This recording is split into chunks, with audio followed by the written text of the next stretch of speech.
بسم اللہ الرحمن الرحیم۔ عزیز طلباء اکرام، امید ہے کہ آپ خیر و عافیت سے ہوں گے۔ آج انشاءاللہ عز و جل ہم لیکچر نمبر 3 میں حاضر ہیں، تو امید ہے کہ آپ نے لیکچر نمبر 1 اور لیکچر نمبر 2 سے بہت زیادہ استفادہ حاصل کیا ہوگا۔ تو بڑھتے ہیں اپنے لیکچر نمبر 3 کی طرف۔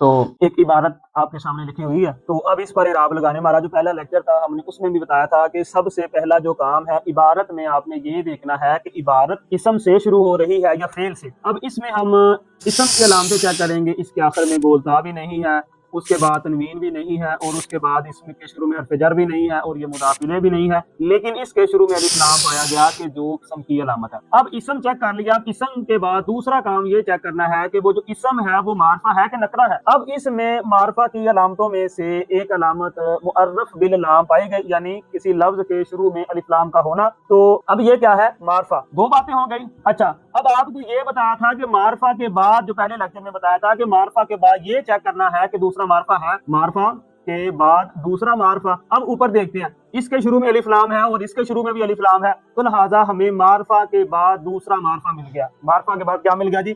دوسرا معرفہ مل گیا۔ تو ہمیں یہ اصول سمجھ آ گیا، نحو کا قاعدہ ہے کہ دو معرفے اکٹھے ترکیب میں موصوف صفت واقع ہوتے ہیں۔ کیا واقع ہوتے ہیں جی؟ موصوف اور صفت واقع ہوتے ہیں۔ لیکن اب یہاں معرفہ کے بعد دوسرا معرفہ نہیں ہے، بلکہ معرفہ کے بعد کیا ہے؟ معرفہ کے بعد کیا ہے؟ نکرہ۔ تو آپ یہ قاعدہ یاد رکھیں، معرفہ کے بعد نکرہ ہو، معرفہ مبتدا، نکرہ اس کی خبر واقع ہوتا ہے، نکرہ اس کی خبر واقع ہوتا ہے۔ یہ ایک قاعدہ آپ کو بتا دی یہاں پر، ٹھیک ہے۔ اب یہ معرفہ ہے اور معرفہ کے بعد کیا ہے؟ نکرہ۔ اب نکرہ کو کیسے پہچانیں گے کہ جس میں معرفہ کی کوئی علامت نہ پائی جائے وہ نکرہ ہے۔ تو اس لفظ میں معرفہ کی کوئی علامت، اس لفظ میں لفظ مخ میں جو معرفہ کی کوئی علامت نہیں پائی گئی، تو لہٰذا یہ کیا ہے؟ نکرہ ہے۔ اچھا، اب بات آئے گی اس پر اعراب کی۔ یہ اسم بھی ہے، معرفہ بھی ہے، آپ کو بتا اسم بھی ہو، معرفہ بھی ہو، اور معرفہ کے بعد یہاں پر قاعدہ بھی، معرفہ کے بعد نکرہ ہو تو معرفہ مبتدا، نکرہ اس کی کیا واقع ہوتا ہے؟ خبر۔ اور جو مبتدا ہوتا ہے، مبتدا کا آپ کو بتایا تھا کہ تین چیزوں کا جو عامل ہے وہ مانوی ہوتا ہے، فعل مضارع، مرفوع، مبتدا اور خبر۔ اب یہاں پر مبتدا ہے تو اس کا عامل کیا ہوگا؟ مانوی، یعنی جو پڑھنے میں نہ آئے۔ تو اب الدعاء، اب او کیوں پڑھا، یعنی اس پر ہم نے تنوین کیوں نہیں پڑھی؟ تو اب یہاں پر معنی تنوین میں سے جو الف لام پایا جائے، مشہور معنی تنوین 4 ہیں، الف لام، غیر منصرف، مبنی اور مضاف۔ اب یہ تو ہو گیا مبتدا۔ اب مبتدا کے بعد خبر آئے گی، مبتدا مرفوع ہوتا ہے تو خبر بھی کیا ہوگی؟ مرفوع ہوگی۔ اب اس پر ہم اگر دو پیش پڑھ دیں تو اب اس کا اور اس کا تعلق چیک کرنا ہے، یعنی یہ تو اس کی خبر ہے، لیکن اب اس لفظ کا اس کے ساتھ تعلق کیا ہے؟ آپ قاعدہ یاد رکھیں، قاعدہ نمبر 2 آج کے ہمارے درس کا یہ ہے کہ نکرہ کے بعد معرفہ، نکرہ کے بعد کیا ہو؟ معرفہ، نکرہ مضاف اور معرفہ مضاف الیہ واقع ہوتا ہے۔ تو اب مضاف پر تنوین آئے گی نہیں آئے گی تو ہم اس کو مخو کر دیں گے، ٹھیک ہے۔ الدعاء مخ العبادۃ۔ اب اس پر تنوین کیوں نہیں پڑی؟ معنی تنوین میں سے الف لام پایا گیا۔ اچھا، یہ تو تھی ہماری عبارت۔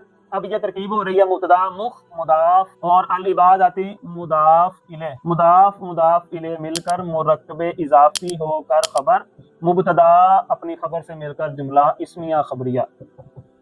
اچھا، اب آگے اس کے ترجمے کی باری، ترجمہ کہ جملہ اسمیہ کا ترجمہ آپ کو پہلے لیکچر میں بتایا تھا، تو اب اس میں بھی جملہ اسمیہ کا ترجمہ سب سے پہلے مبتدا کا، نمبر 1 پر پہلے کس کا؟ پہلے مبتدا کا۔ اب مبتدا یہاں پر کیا ہے؟ دعا، تو دعا کو ہم دعا لکھ دیں گے، ٹھیک ہے۔ دوسرے نمبر پر کریں گے خبر کا۔ اب خبر یہاں پر مرکب اضافی، تو مرکب اضافی میں سب سے پہلے مضاف الیہ کا، پھر مضاف کا، اور ان کے درمیان یعنی مضاف اور مضاف لے کے کا، کی، کے، را، ری، رے وغیرہ آتا ہے۔ یہاں تک کلیئر ہو گیا؟ تو اب چلتے ہیں ترجمے کی طرف۔ مبتدا کر لیا، اب کرنا ہے مرکب اضافی کا۔ مرکب اضافی میں سب سے پہلے کریں گے مضاف الیہ کا، تو ترجمہ ہوگا دعا عبادت۔ اب یہ عبادت لکھ لیا۔ اچھا، دعا عبادت، اب ان کے درمیان آئے گا کا، دعا عبادت کا مغز ہے جملہ اسمیہ، یعنی یہ جو ہے یہ جملہ اسمیہ کے اکثر آخر میں آتا ہے۔ تو آج کا جو ہمارا لیکچر تھا وہ مکمل ہوا، جس میں ہم نے الدعاء مخ العبادہ، دعا عبادت کا مغز ہے، اس کی ترکیب پڑھی، ترجمے کے اصول پڑھے۔ تو آپ ان کو اپنی کاپیوں پر نوٹ کر لیں اور ان کو آپ اچھے طریقے سے یاد کریں، یہ انشاءاللہ عز و جل آپ کی عبارت میں قواعد معاون و مددگار ہوں گے۔